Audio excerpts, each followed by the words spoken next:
नमस्कार दोस्तों, competition academy के यूट्यूब पोर्टल पे आपका स्वागत है। आइए आज हम लोग बात करने जा रहे हैं नाटक से संबंधित 250 प्रश्नों की।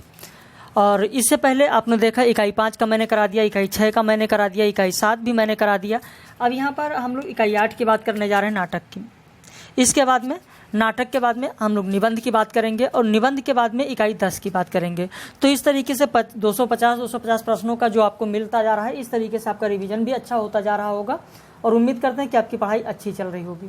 तो आइए नाटक से संबंधित जो आपके पाठ्यक्रम में हैं उनसे जो महत्वपूर्ण प्रश्न बनने वाले हैं या बन सकते हैं उनकी बात हम लोग करने जा रहे हैं। यदि आप हमारे चैनल पर नए हैं तो चैनल को सब्सक्राइब कर लीजिएगा और वीडियो को लाइक कर लीजिएगा अगर प्रश्न समझ में आपके आ रहे हैं तो।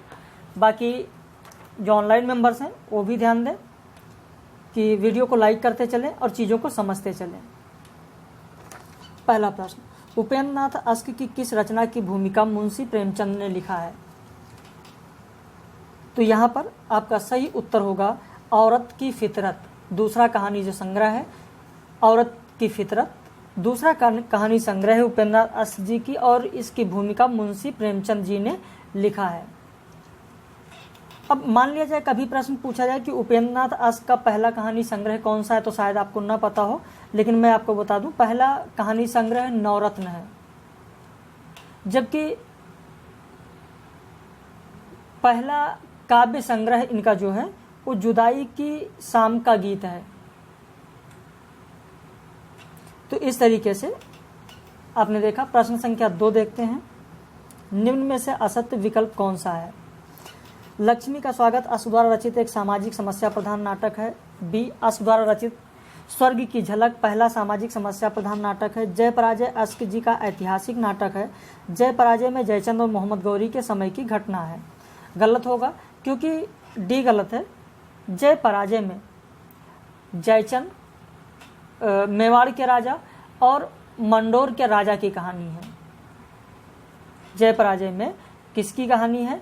तो मेवाड़ के राजा और मंडोवर के राजा की कहानी है, ना कि जयचंद और मोहम्मद गौरी का। अगला प्रश्न देखें, निम्न में से असत्य विकल्प कौन सा है? अश्क जी के उड़ान नाटक का पूर्व नाम शिकारी था। पैतरे अश्क जी का हास्य व्यंग प्रधान नाटक है। छठा बेटा नाटक नया मनोवैज्ञानिक आविष्कार नाटक है। बड़े खिलाड़ी नाटक की मुख्य पात्र प्रतिभा है। तो बड़े खिलाड़ी नाटक की मुख्य पात्र प्रतिभा नहीं है बल्कि सुजला है। आप लिख लें,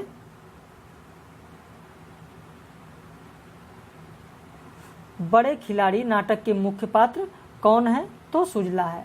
प्रतिभा भंवर की है। तो खैर उतना ज़्यादा डीप में जाने की ज़रूरत नहीं है क्योंकि आपके पाठ्यक्रम में नहीं, लेकिन हाँ कुछ ऐसे नाटक हैं जिनके बारे में तो जानना आपके लिए ज़रूरी है, वहाँ से प्रश्न भी बनते हैं। अश्क पहले नाटककार हैं जिन्होंने हिंदी नाटकों को रंगमंच से संबद्ध किया और उसे रोमांच की कैटेगरी से निकालकर आधुनिक भावबोध के साथ जोड़ा। उपरोक्त कथन किसका है? सही उत्तर होगा डॉक्टर बच्चन सिंह। देखिए बहुत ज़्यादा विस्तृत में नहीं चल रहे हैं, लेकिन सारे विकल्प इसलिए पढ़ना पड़ रहा है कि कई बार लोगों ने कहा भी है कि सर सारे विकल्प पढ़ दिया करिए, आपके प्रश्न के सारे विकल्प से प्रश्न बनने की संभावना रहती है, तो इसलिए मुझे पढ़ना पड़ रहा है। अंजो दीदी नाटक जिसका प्रकाशन 1955 ईस्वी में हुआ, इसके बारे में कौन सा विकल्प सुमेलित नहीं है? अब देखिए यहाँ प्रश्न में ही अंजो दीदी नाटक का प्रकाशन कब हुआ यही पूछा जा सकता है, या सुमेलित जहाँ होता है वहाँ पर पूछा जा सकता है। तो इस तरीके से बहुत सारी जानकारियाँ आपको मिलती चलेंगी। पहला विकल्प है अंजो दीदी के बारे में, जरा सी गलती पर अपनी सनक में तुमने मेरे 5 बरस रेगिस्तान बना डाले। अंजो मैं तुम्हें क्या कहूँ? इंद्र नारायण का कथन। मुझे कीचड़ में फेंक दो और आशा रखो कि मैं अपने कपड़ों को उसके छींटों से बचाए रखूं, यह कैसे संभव है? नीरज का कथन। जब इंसान मशीन बन जाएगा तो वो दिन दुनिया के लिए सबसे बड़े खतरे का दिन होगा। इंसान का मशीन बनना सनक का ही दूसरा रूप है। ओमी का कथन। आचार व्यवहार के सभी कानून कायदे शादीशुदा लोगों के अधेड़ दिमागों की उपज है। श्रीपत अनिमा से कहता है। यहाँ पर असत्य कथन होगा आपका सी। यह कथन ओमी का नहीं है बल्कि श्रीपत इंद्र नारायण से कहते हैं। श्रीपत इंद्र नारायण से कहते हैं, ये ओमी का कथन नहीं है। अगला प्रश्न देखें, शिष्टाचार शादी का यूं कह लो कि बंधन का प्रतीक है। उधर आपकी शादी हुई, इधर आपके गले में शिष्टाचार का जुआ पड़ा। उपरोक्त कथन अंजो दीदी नाटक में किसका है? तो सही उत्तर होगा सी, यह कथन अंजो दीदी नाटक में श्रीपत का है। अगला प्रश्न, अंजो दीदी नाटक में निम्न में से कौन सा कथन अंजलि का नहीं है? सुघड़ापा स्त्री का गहना है और सदाचार पुरुष का। बी विकल्प, बच्चों को अपनी मदद अपने आप करने की आदत डालनी चाहिए। सी विकल्प, आप खाना खा लीजिए, हम लोगों के आराम का समय है। डी विकल्प, जीवन स्वयं एक महान घड़ी है, प्रातः संध्या उसकी सुइयां हैं, नियमबद्ध एक दूसरे के पीछे घूमती रहती हैं। इनमें से असत्य विकल्प आपका सी होगा, क्योंकि आप खाना खा लीजिए, हम लोगों के आराम का समय है, यह मुन्नी कहती है श्रीपत से। मुन्नी श्रीपत से कहती है, यह अंजलि का कथन नहीं है। ध्यान देना, अंजलि का कथन नहीं है सी अंजलि का कथन नहीं है, बल्कि मुन्नी कहती है श्रीपत से। अगला प्रश्न, अंजो दीदी नाटक में निम्न में से कौन सा कथन अंजो का नहीं है? अब यहाँ पर देखें, यहाँ पर भी पूछा गया कि अंजो का नहीं है। घड़ी टूट गई राधू, घड़ी टूट गई, शायद मैंने इसे ज्यादा चाबी दे दी। कसम आपकी जीजा जी, शादी ने आपको बुढ़ा बना दिया। मुन्नी, नाश्ता रखो मेज पर। तुम कर क्या रही हो? 8 बज गए हैं और नाश्ते का पता नहीं। मेरे नाना जी कहा करते थे, वक्त की पाबंदी सभ्यता की पहली निशानी है। तो इनमें से आपका असत्य विकल्प होगा बी, क्योंकि ये श्रीपत कहता है। श्रीपत अपने जीजा से कहता है, कसम आपकी जीजा जी, शादी ने आपको बुढ़ा बना दिया। बाकी जितने कथन दिए गए वो अंजो के कथन है। ये बाकी 3 कथन अंजो के हैं। अगला प्रश्न, आज गांधी जी और गांधीवाद के नाम पर हर एक का रोजगार चमक रहा है। उनकी समाधि पर एक फूल चढ़ाकर सब अपनी फूलों के सेज सजाते हैं। उपरोक्त कथन किसका है? तो यहाँ पर सही उत्तर होगा डी, सर्वेश्वर दयाल सक्सेना। डी हो गया सर्वेश्वर दयाल सक्सेना। अगला देखें, निम्न में से असत्य विकल्प कौन सा है? सर्वेश्वर दयाल सक्सेना ने बकरी नाटक इब्राहिम अलकाजी की प्रेरणा से लिखी। नाटक का प्रारंभ मशक लादे सड़क सींचते भिस्ती से होता है। 3 डाकू जैसे दिखने वाले लोगों को बकरी को देवी बनाने की प्रेरणा भिस्ती से मिलती है। बकरी नाटक में कर्मवीर नकली जज बनता है। अब यहाँ पर सही असत्य विकल्प कौन सा होगा? तो यहाँ पर असत्य विकल्प बी होगा। कहा गया नाटक का प्रारंभ मशक लादे सड़क सींचते भिस्ती से होता है, लेकिन नहीं, नाटक का प्रारंभ मंगलाचारण से होता है। मंगलाचारण में नट नटी गाते हैं, मंगलाचरण में नट और नटी गाते हैं, वहां से नाटक का प्रारंभ होता है, न कि मशक लादे सड़क सींचते भिस्ती से होता है। अगला प्रश्न, निम्न में से कौन सा नाटक सर्वेश्वर दयाल सक्सेना का नहीं है? तो यहाँ पर सर्वेश्वर दयाल सक्सेना का लड़ाई भी है, अब गरीबी हटाओ भी है, हवालात भी है, लेकिन वेश्या नहीं है। आपका उत्तर वेश्या होगा। वेश्या उपेंद्रनाथ अश्क का है। निम्न में से कौन सा सुमेलित नहीं है? प्रश्न संख्या 12 देखें। जोंक उपेंद्रनाथ अश्क सुमेलित है। शिवाजी का सच्चा स्वरूप सेठ गोविंददास सुमेलित है। प्रतिभा का विवाह हरिकृष्ण प्रेमी गलत है, क्योंकि यही आपका सुमेलित नहीं है। प्रतिभा का विवाह भुवनेश्वर प्रसाद का है। पृथ्वीराज की आंखें राजकुमार वर्मा, बिल्कुल सही है, रामकुमार वर्मा। तो इस तरीके से प्रतिभा का विवाह सुमेलित नहीं, प्रतिभा का विवाह भुवनेश्वर प्रसाद की रचना है। वेन जॉनसन के नाटक वाल्पोनी या दी फॉक्स का हिंदी रूपांतर कौन सा नाटक है? तो रामेश्वर प्रेम का नाटक है लोमड़ वेश। रामेश्वर प्रेम का नाटक है लोमड़ वेश। अब इसके बाद में अगले प्रश्न की ओर चलते हैं। ध्रुव स्वामी नाटक में निम्न कथन किसका है? वीरता जब भागती है तब उसके पैरों से राजनीति छल कपट की धूल उड़ाती है। सही उत्तर होगा आपका बी मंदाकिनी। बी मंदाकिनी। आप अगर नए हैं तो आप स्क्रीनशॉट प्रश्नों का ले लें, या 1-2 बार कम से कम वीडियो को देखें तो चीज़ें याद भी हो जाएंगी। बाकी जो ऑनलाइन मेंबर्स उनको PDF अभी मिल जाएगा वीडियो के बाद। तुम्हारी हत्या नहीं, तुम जियो भेड़ की तरह तुम्हारा क्षुद्र जीवन, उसे ना लूंगी, मैं अपना ही जीवन समाप्त करूंगी। उपरोक्त कथन किसका है? तो यह ध्रुव स्वामी का है। किससे है? तो ध्रुव स्वामी नाटक में ध्रुव स्वामी का ही है। सही उत्तर क्या होगा? तो बी होगा, ध्रुव स्वामी का है। सौभाग्य और दुर्भाग्य मनुष्य की दुर्बलता का नाम है। मैं तो पुरुषार्थ को ही सबका नियामक समझता हूँ, पुरुषार्थ ही सौभाग्य को खींच लाता है। उपरोक्त कथन ध्रुवस्वामिनी नाटक में किसका है? सही उत्तर होगा ए, सकराज। 3 का ए होगा आपका सकराज। अगला प्रश्न, ध्रुवस्वामिनी नाटक में निम्न कथन किसका है? तब आओ हम लोग स्त्री बन जाएं और बैठकर रोएं, किसका है? तो आपका सही उत्तर होगा बी, चंद्रगुप्त। खिलते हो छत के फूल वहां, वन व्यथा तमसा के तारे, पद पद पर तांडव नर्तक हो, सप्तक हो स्वर सप्तक हो मैं लय सारे। उपरोक्त पंक्ति किसकी है? तो सही उत्तर होगा आपका ए, मंदाकिनी। यौवन तेरी चंचल छाया, इसमें बैठे घूंट भर पी लूं, जो रस तू है लाया, मेरे प्याले में पद बनकर कब तू छली समाया। उपरोक्त गीत कौन गाता है? तो आपका सही उत्तर होगा बी, कोमा गाती है। कौन गाती है? कोमा। तुम्हारे हृदय को उन दुर्भावनाओं में डालकर व्यथित नहीं करना चाहता, मेरे सामने जीवन मरण का प्रश्न है। ध्रुवस्वामिनी नाटक में यह कथन किसका है? तो यह कथन सकराज का है। सही उत्तर होगा आपका ए, सकराज। अस्ताचल पर युवती संध्या की खुली अलग घुंघराली है, लो मानिक मदिरा की धारा अब बहने लगी निराली है। उपरोक्त पंक्तियां जयशंकर प्रसाद के किस नाटक की हैं? सही उत्तर होगा आपका ध्रुवस्वामिनी नाटक में सकराज के दरबार में ये पंक्तियां होती हैं। सकराज के दरबार में ये पंक्तियां होती हैं, ध्यान रखिएगा। चल कोमा, हम लोगों को लताओं, वृक्षों और चट्टानों से छाया और सहानुभूति मिलेगी, इस दुर्ग से बाहर चल। उपरोक्त कथन किसका है? सही उत्तर होगा ए, मिहिरदेव का है। अगला प्रश्न, स्कंदगुप्त नाटक में किस अंश का प्रारंभ मालों में छिपरा तटपुंज से होता है?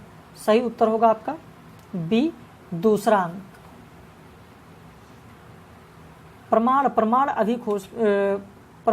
अभी खोजना है। आंधी आने से पहले आकाश जिस तरह स्तब्ध हो रहता है, बिजली गिरने से पूर्व जिस प्रकार नील कादम्बिनी का मनोहर आवरण महाशून्य पर चढ़ जाता है, क्या वैसी ही दशा गुप्त साम्राज्य की नहीं है? उपरोक्त कथन स्कंदगुप्त नाटक में किसका है? तो प्रणदत्त का है।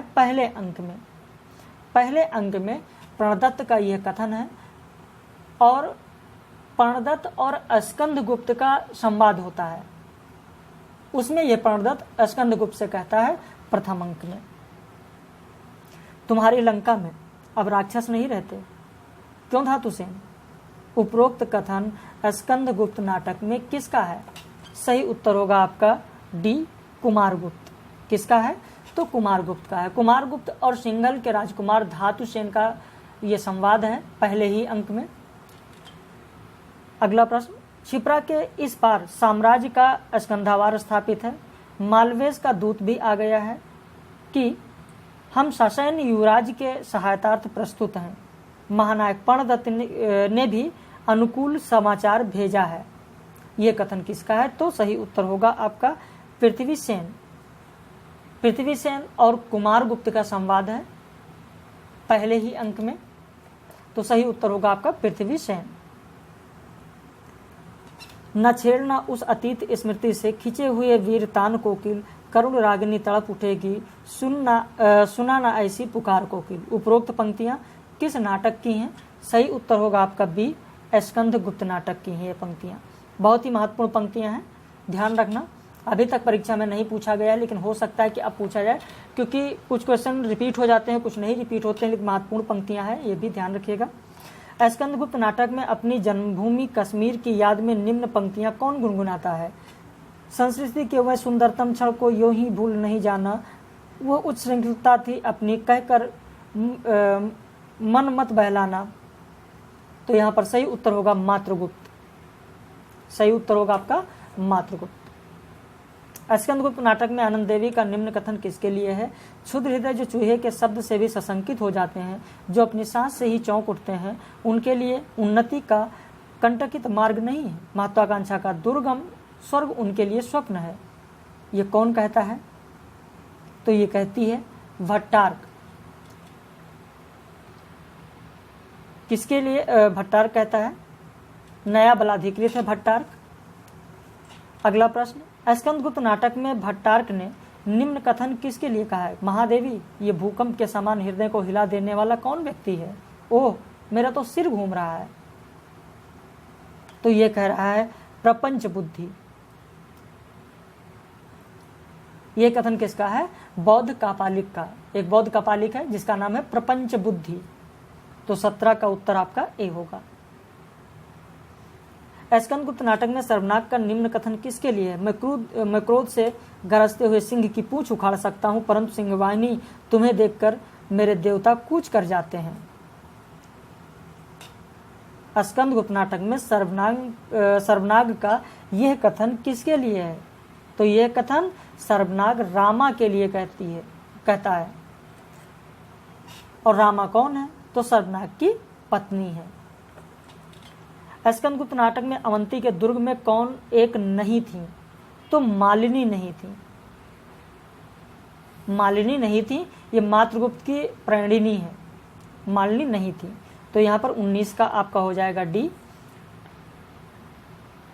और देवसेना की बात करें तो बंधु वर्मा की बहन है, आप जानते ही हैं। विजया की बात करें तो मालो के धन कुंवर की कन्या है। जयमाला की बात की जाए तो बंधु वर्मा की स्त्री है। अगला प्रश्न, स्कंदगुप्त नाटक में निम्न गीत कौन गा रही हैं?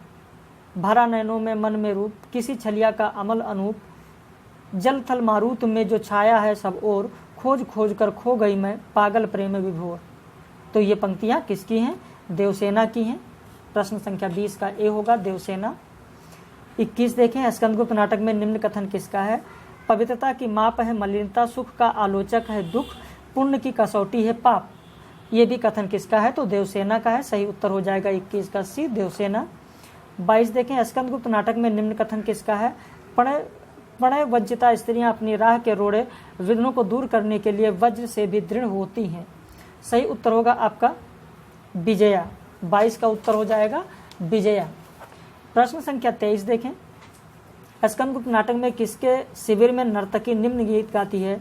भाव निधि में लहरियां उठती तभी, भूल कर भी जब स्मरण होता कभी, मधुर मुरली फूंक दी तुमने भला, नींद मुझको आ चली थी बस अभी, सब रगों में फिर रही है बिजलियां, नील नीरद क्या ना बरसोगे कभी।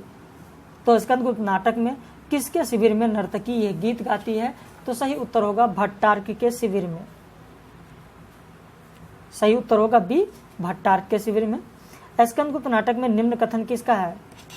माँ अधिक न कहो, साम्राज्य के विरुद्ध कोई अपराध करने का मेरा उद्देश्य नहीं था, केवल पुरगुप्त को सिंहासन पर बिठाने की प्रतिज्ञा से प्रेरित होकर मैंने यह किया। स्कंदगुप्त ना सही, पुरगुप्त सम्राट होगा।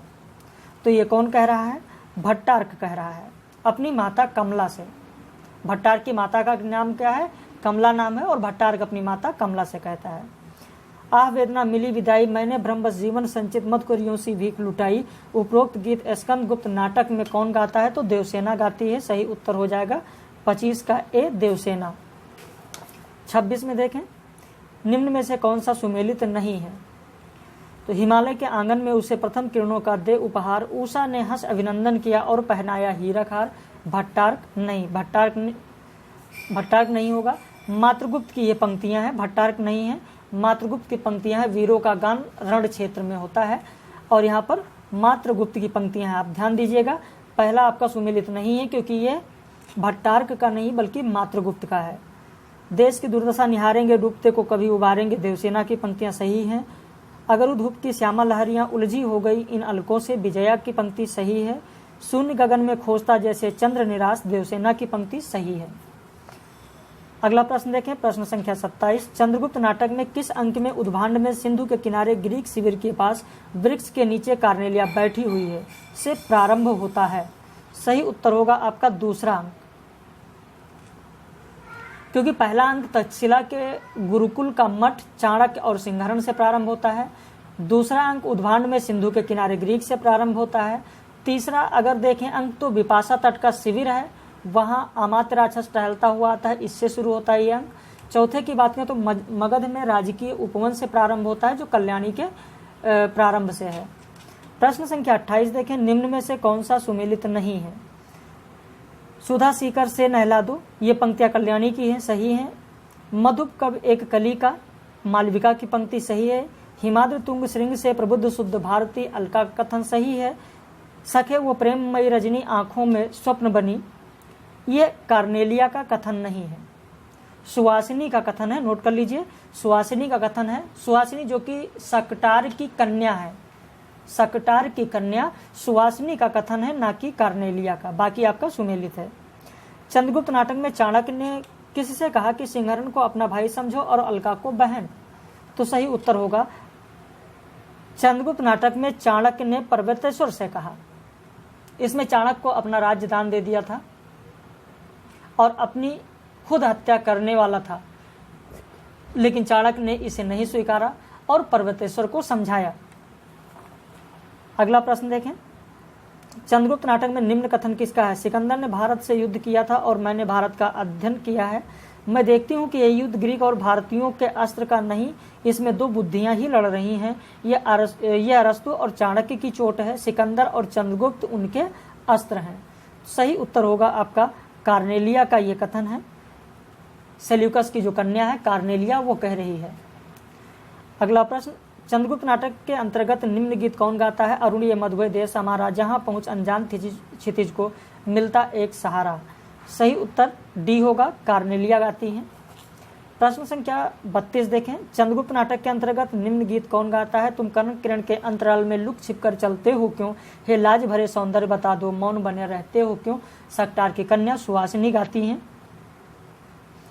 सकटार की कन्या सुहासिनी। चंद्रगुप्त नाटक में मालविका कौन है? तो मालविका सिंधु देश की राजकुमारी है, मालविका सिंधु देश की राजकुमारी है। तो यहाँ पर आपका उत्तर हो गया 33 का ए। अब इसके बाद अगली प्रश्नोत्तरी राजश्री नाटक के बारे में। तो राजश्री नाटक के बारे में हम लोग बात करेंगे अगले वीडियो में, क्योंकि वीडियो बहुत लंबा हो जाता है और आज थोड़ी व्यस्तता भी है, इसलिए मैंने कहा थोड़ा वीडियो आपको दे देते हैं। बाकी नया बैच जो हमारा होगा, आप लोग परीक्षा दीजिए।